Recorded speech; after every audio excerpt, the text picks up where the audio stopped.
All right, how's it going, everybody? I need to go get a haircut. But anyhow, thanks for watching. I'm not going to be very long. Thanks for watching. Thanks for tuning in to the channel. And I really appreciate that. If you haven't subscribed, definitely subscribe. I'm glad that people like the content of the videos that I make. And of course, definitely write some comments, thumbs up, subscribe. All that helps the channel continue to grow.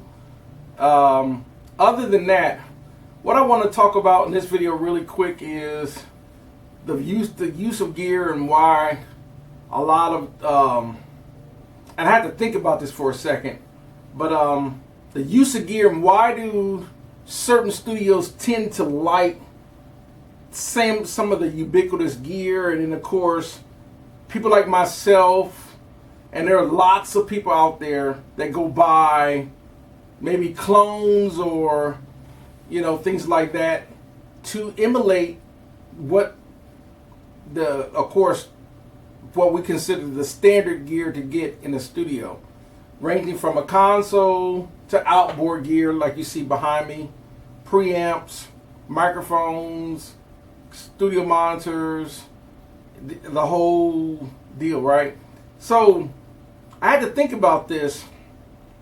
Really, honestly, at this day and age, a person like myself still likes the way signal, even if I recorded all my tracks, it can even be as VST plugin sounds, all the sounds that are recorded through my DAW, whether it's Cubase, Harrison Mix Bus, Reaper, Reason, Cakewalk, Studio One, whatever DAW that I'm using, right? And when I send it out, it's coming through the console, no matter what channel. I got even my Mac here. I got channels shared, so I can blah blah blah switch between those. If I'm listening to my computer, because I got a set of interfaces here. I got the antelope over here. I got this M-Audio over here. So there's several different recording sources. Plus, I also have my ADATs. I can patch in, and I'm about to patch in my hard disk recorder. So all this stuff can be patched in. That's the great thing about switching recording sources. You can just patch them in and use it. But when it came to consoles, that was the one choice that almost all studios didn't have a choice in their control room, is they couldn't switch out the console. So they had an API in a control room, or an SSL, or Neve, or Helios, or Harrison, or whatever console that they chose to use in that whatever. Everything else is easily accessible to swap out, except for the console. That was you had to listen, so you had to go with that console sound, right? But most consoles of that magnitude, almost all consoles of that magnitude, are pretty much generally are going to sound in the same ballpark of generally sounding good. So if you have an API console or Neve console or SSL or Helios, all those mixing consoles pretty much sound good. They all have a little bit of their own flavor, but they all pretty much sound good.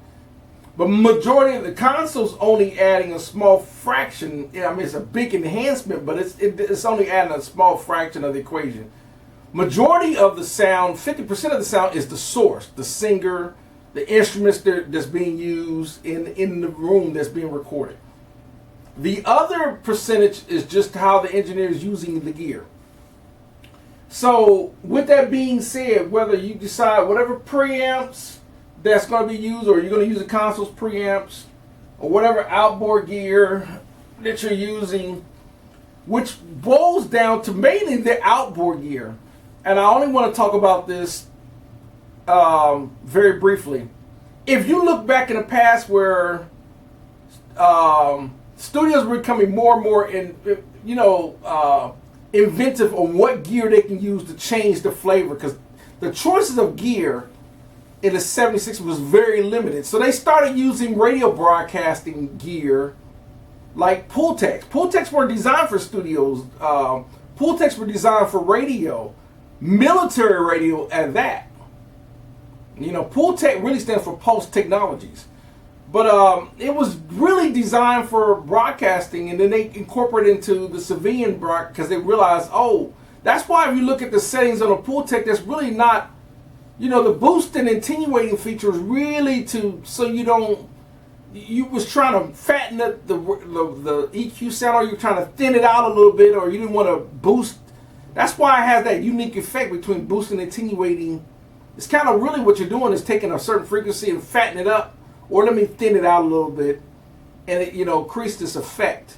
On that's why it's so popular, and it had, you know, that's why it doesn't have a whole lot of EQ features.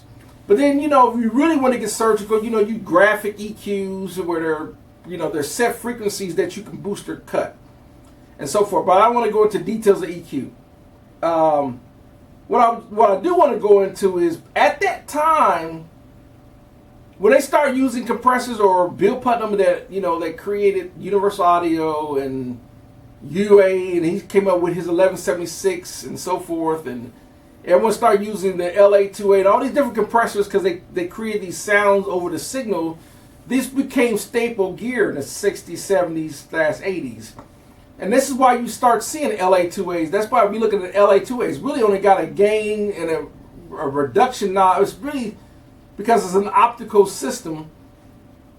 But it was designed to attenuate as stuff got loud using an optical cell, like almost like a light bulb. It was almost like an optical it just peaked out, and it did it really well because it was most of this stuff was designed for radio.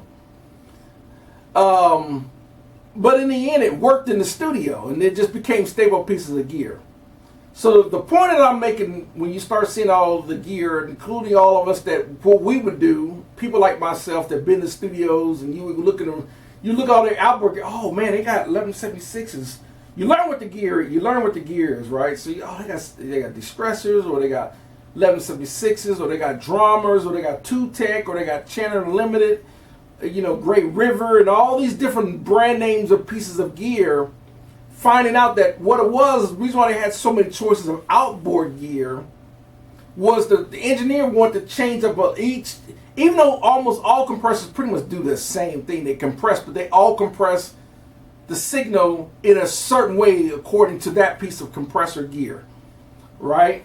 So it created a different way the compressor made the signal sound.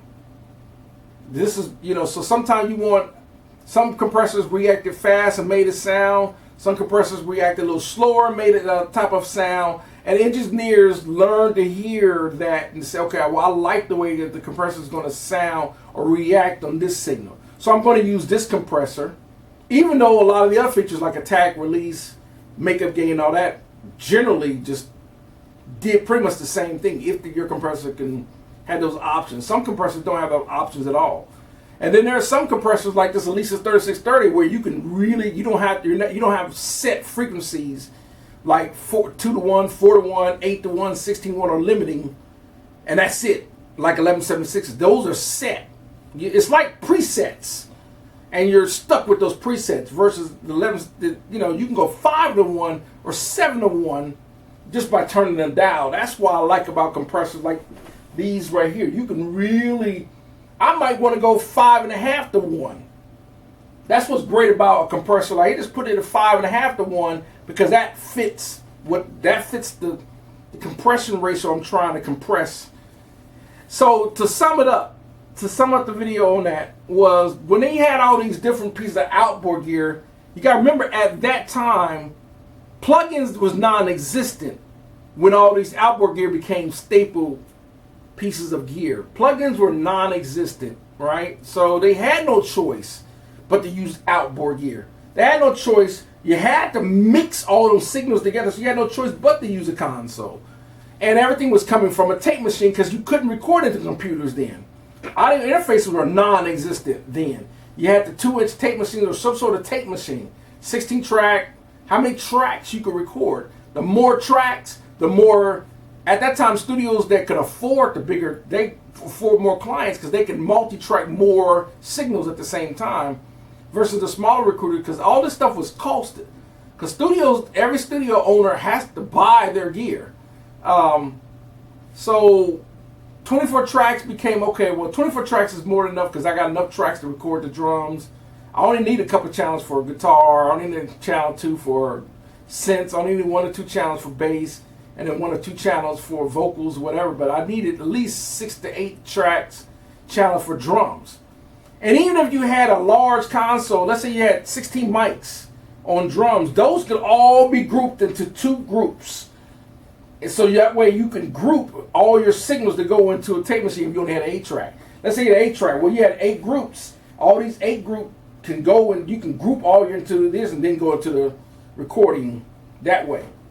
That's why the purpose of bus recording became a very common factor. And then there's some consoles had 16 buses or 24 buses or 32 buses, and that way they had more than enough output buses. So when they were grouping, I don't know, 96 channels into 48 buses, that 96 if they had a 60-piece orchestra, they can bust most of those, all the violins or the cellos into one bus group to record into the tape machine, because the tape machine was still only 24 tracks or whatever, or they sync 24 tracks together.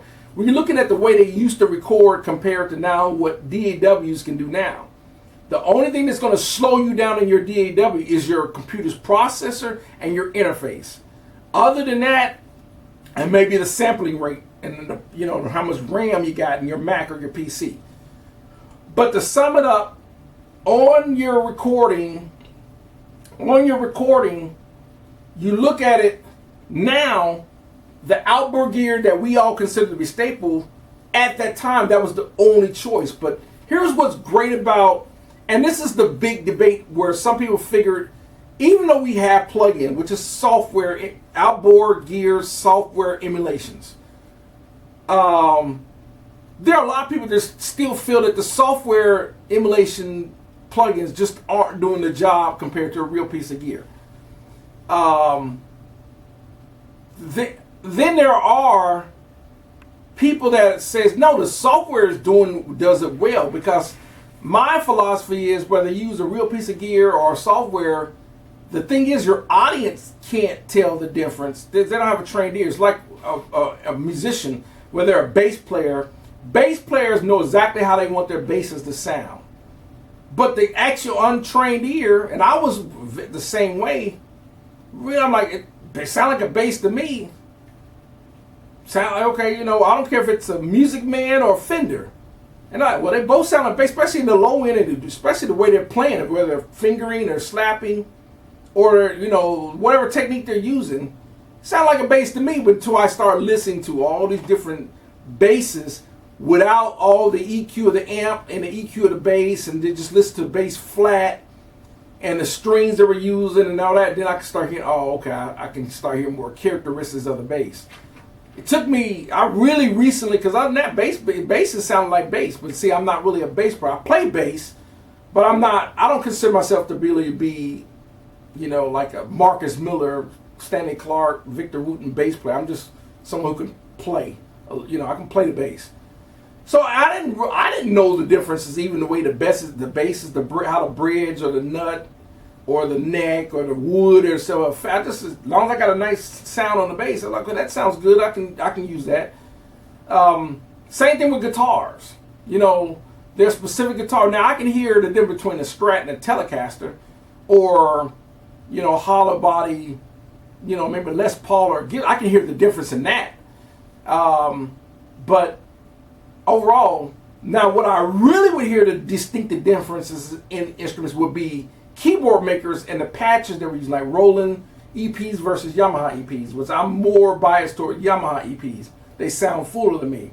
Same thing with a lot of the Korg. A lot of the Korg synth sound fuller than me than certain other makers. But that's just all processing, the board's processing, sampling capability, and the programming of the patches in the board. And some manufacturers just do certain patches better than other manufacturers. That's why I have a total different, that's a different video. To sum up the video, on this is the reason I'm making this video was that I was saying this to say all this. Plugins, with the plugins and more choices of outboard gear and all these different companies just gives you a lot more options for different sounding. It's kind of like we were ubiquitous to the 1176, LA 2A, maybe even distressor compressor sounds.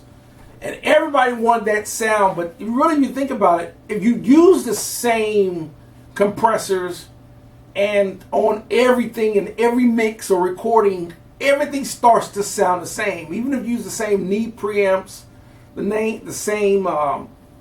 same API preamps, you're going to pretty much sound just like everybody else. This is why sometimes it's good to go with, even if you had, let's say, it's kind of like, well, okay, I'm not really big on a lot of Behringer compressors, but Behringer, even a Behringer compressor, like I got, it's supposed to be a tube style Behringer preamp. Let's say I started using that on quite a few things. There are going to be some people that are going to notice, like, well, your preamp sounds different than a lot of the staple ones, like the Neve or the API. Why is your mic sounds a little different, or your whatever running through it? That sounds a little different.